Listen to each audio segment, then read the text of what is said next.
man trusted in me and was ever confounded. Okay? Alright? Has any man trusted in me and was ever put to shame? No. Okay? Look at all the men that trusted in the Lord. All the prophets, they were never put to shame. Yes, men died following the Lord. Okay? But ultimately, dude, hey man, the Lord said death is not the end, man. And I made that video? Death is not the end. Okay? Just because you lose this body don't mean you're dead. You're gone forever. No. Okay? Alright? That is not the end. Death is not the end, man. Okay? And death, okay? And that's what the Lord said in the new promises. Okay? Death shall be swallowed up, man. Why did he say that? It's because, what? We're going to conquer death, man. Okay? We're going to conquer death. This is how we conquer death right here. The scriptures. Okay? The scriptures that he shows you how to literally trust in the Lord. Being part of that elect. Okay? We're going to conquer it. Which all the nation of Israel is going to conquer death, man. Eventually. Okay? Right? What? 2/3 got to go on this side. But, you know, the elect is going to conquer death first. The dead shall rise in Yahawashi first. How are they being raised from the dead? Are they really dead if they're getting raised back up? No. Okay? Alright? Verse 11, take good heed unto yourselves that ye love the Lord your power. Verse 12, else if ye do not in any wise go back and cleave unto the raiment of these nations, even those that remain among you shall make migrages with them and go unto them and they to you. Okay? So again, man, you know that, hey, again, that's what the Lord's been trying to tell us, man. Okay? Because that's what Jacob doing. Jake cleaving onto these nations. Okay? Jake cleaving onto these nations, man. Okay? We have something better than what they have, man. They're the ones, hey, man, they create the fantasies, man. They create them false gods and false idols, man. Okay? That's why we're in the predicament we're in. Okay? That's what Jake do. Every time this naturally, that's what Jake do. Cleave to the damn heathen, man. Okay? What the Lord's really trying to do is make you cleave onto him. Okay? Because when something bad happens, you're supposed to call on the Lord. Okay? Right? Your power. You're an Israelite. You're supposed to call on Yahawah, Sham, okay? You think when the nations were invading us, oh, we went to Ham because Esau's doing it? No, man, we went to the Lord, man. We inquired about the Lord, man, every single time. Okay? See, Jake don't know, man. Jake's lost. They're lost.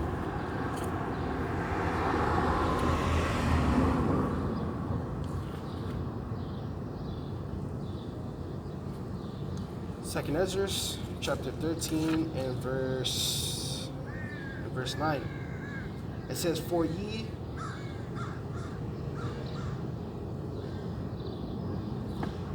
one second, it's locked here. I just want to make sure I'm reading the right one.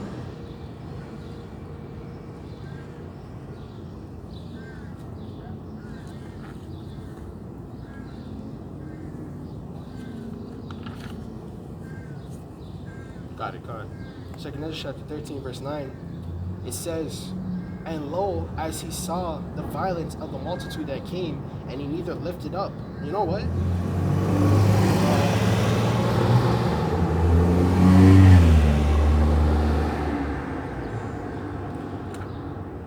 Second Ezra chapter 13, verse 1, it says, and it came to pass that after 7 days I dreamed a dream by night, verse 2, and lo, those that arose wind from the sea, that they moved all the waves thereof. Verse 3, and I beheld, and lo, the man waxed strong with thousands of heaven, and when he turned his countenance to look, all the things trembled that were seen under him. Okay? Verse 4, and whatsoever the voice went out of his mouth, all they burned, and heard his voice, like as the earth falleth when it feeleth the fire. Verse 5, and after I beheld, lo, there was gathered together a multitude of men out of the number from the four winds of the heaven to subdue the man that came out of the sea. Verse 6, and behold, lo, he had graved him a great mountain and flew upon it.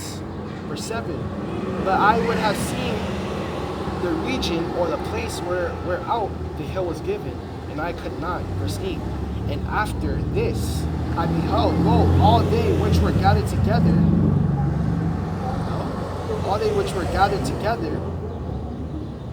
to subdue him with a sore were sore afraid, and yet durst fight. Verse 9. And lo, as he saw the violence of the multitude that came, neither lifted up his hand nor held a sword of instrument of war. So this man facing thousands. Okay? No weapon, you know? And in that time, obviously, it would be a sword, a shield, you know?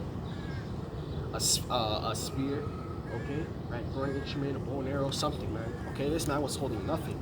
Okay?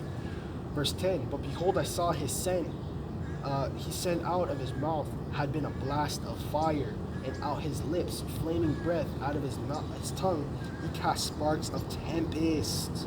Okay? What did he breathe out of his mouth? Fire. Okay? Fire, man. Okay?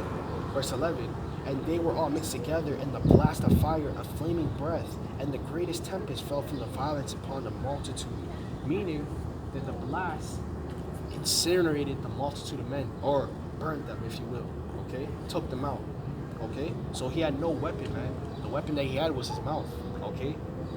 He literally, okay, and I've actually written this down, but how they would describe a dragon breathing out of his mouth is a toxic gas, okay, comes out of their belly, I believe so. I think it's their belly, or they have some type of organ that releases a toxic gas, okay, similar to a chemical, like people done it in the common world, but they would fart and use a lighter, okay. It actually can work, but it's something similar to that, okay. And their tongue makes like, okay, I'm trying to break this down as much as I can, but similar to how, you see Leviathan, his skin is very thick, like iron, well, the Lord has animals that, they can cause friction with their hands, okay?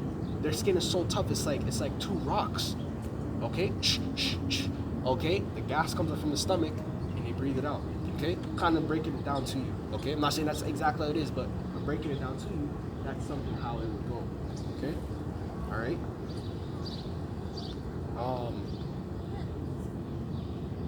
Burned everyone, so that upon it the sudden innumerable multitude, nothing was to be perceived, but only dust, the smell of smoke. And when I saw, I was afraid. All right, so he incinerated them with a blast of fire out of his mouth. Okay, he incinerated those men with a blast of fire out of his mouth. How do you describe that, man? What do you think that is? Okay,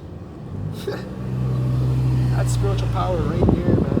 Okay, this man disintegrated a multitude of people or men that were coming to kill him, okay, with a breath of fire, okay?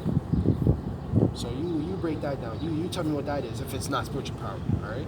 Verse 12, afterward I saw the same man come down the mountain and call upon him another peaceful multitude. Verse 13, and there were so much people unto him, whereas he were glad. Some were sorry, some of them were bound, and some of them brought them with that were offered, and that I was sick with great fear and awakened and said, thou hast showed me the verse 14, thou hast showed thy servant these wonders from the beginning, and hast counted me worthy that thou shouldest receive my prayer. Okay, verse 15, show me not yet the interpretation of this dream. Okay, so there you go. All right, just how the brothers had dreams all the time. People having spiritual power, doing this and that. This brother had a dream. He's seen the same thing. Okay, and that's in that time. So you imagine now, again, I'm probably gonna start doing it more, but I'm probably gonna try to re-upload if I can find my old videos on this page, my visions, okay? Or I will redo the video again, okay? Because I remember some of them vividly, man, okay? And those were visions, okay? So that's what you have when it comes to spiritual power, man, okay? Right? Again, you have prophets that caught on chairs from heaven, okay? You had King David leaping over great mountains in leaps, okay? King Solomon, okay? A wise man. He was a wise man ever, man. Okay? Richard, man. What's that wisdom, man? You get anything, man. That's all I'm going to say, man. You get anything. And we're going to get everything. Just off of our wisdom alone. Okay? Us being knowledgeable and wise is going to get us to the kingdom. Okay? Alright? It's as simple as that, man. You can't get no better than that, man. You know? Jeremiah chapter 16, verse 16.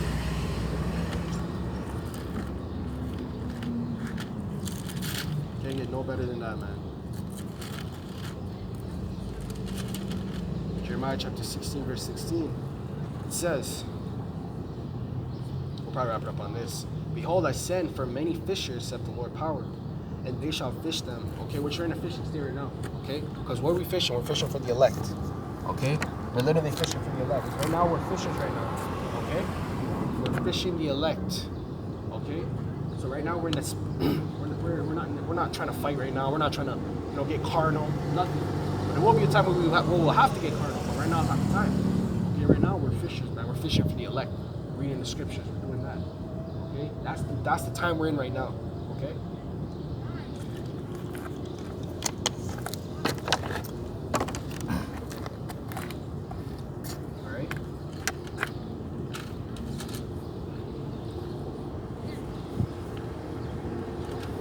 And after I was sent for many hunters, and they shall hunt them from every mountain and from every hill and out of the holes of the rocks. Okay? That's Esau. Esau's going to go into hiding. Esau's going to go hide, man. He's going to hide. Okay? Esau knows the prophecies, man. There's a reason why he has all these bunkers. He has bunkers in Antarctica, bunkers under the ground. This man has city underground bunkers, man. You not hearing? Are you not hearing me? Okay? This man has city underground bunkers. He wants to go into space. He wants to be able to go to another planets. That's the type of beat Esau's on. While y'all all over here partying, turning up, okay? That's what Esau's mind level is on. He's trying to escape. He's trying to go to another planet. He's trying to go into the bunkers. Okay? Because when all hell breaks loose, that's where he's gonna be at. He's gonna be in the bunkers. Okay? He wants to be in the bunkers. Just like how the purge was. What were the rich doing? The elites, what were they doing in the movie? They were in their bunkers, watching everyone else die out on the street. That's what Esau's going to do. Okay? Alright? It says verse 17. It says, for mine eyes are upon all their ways, and they were not hid from my face. Neither is their iniquity hid from mine eyes. Okay? Verse 18. And first I will recompense their iniquity and their sin double. Okay? Who's that talking about? It's talking about Esau, man. Because Esau's gonna, guess what, man? Esau's gonna have to pay for what he has done. Okay? All the things Esau has done, okay? Destroying nations, bankrupting nations, stealing resources, killing people, raping, robbing, murdering. Okay? He's going to have to pay for all those things, man. There's a reason why he wants to hide when everything goes down, man. Okay? Because everyone wants to get on his ass, man. Okay? Everyone wants to get on his ass, man. Okay? Why do you think Esau's making these bunkers and everything? Because he wants to hide. He wants to hide from the Lord himself, man. How you gonna hide from the Lord himself? How? Okay? The Lord knows your every move. He knows your move before you make it. He programmed you to make that move. Okay? Esau is so prideful he thinks he can outsmart the Lord. That's how prideful Esau is, right? You think of that level of pride? You have so much pride, you think you can make technology or weapons to fight the Lord himself. That's how prideful Esau is, man. Okay? But that's what he's going to do. He's going to try. Even the other nations, too, they're going to think. Because they're going to see Esau trying to fight the Lord. What do you think they're going to do? They're going to try and fight the Lord, too. Okay? Oh, man. That's the type of pride we need as Israelites, man. Shoot. I'm an Israelite. Nah. You know, that pride level, man. Okay, not wicked pride, but Esau's so prideful. This dude thinks he's going to fight the Lord himself. That's how prideful you think you are, bro. You're going to fight the Creator himself, man. Oh, man.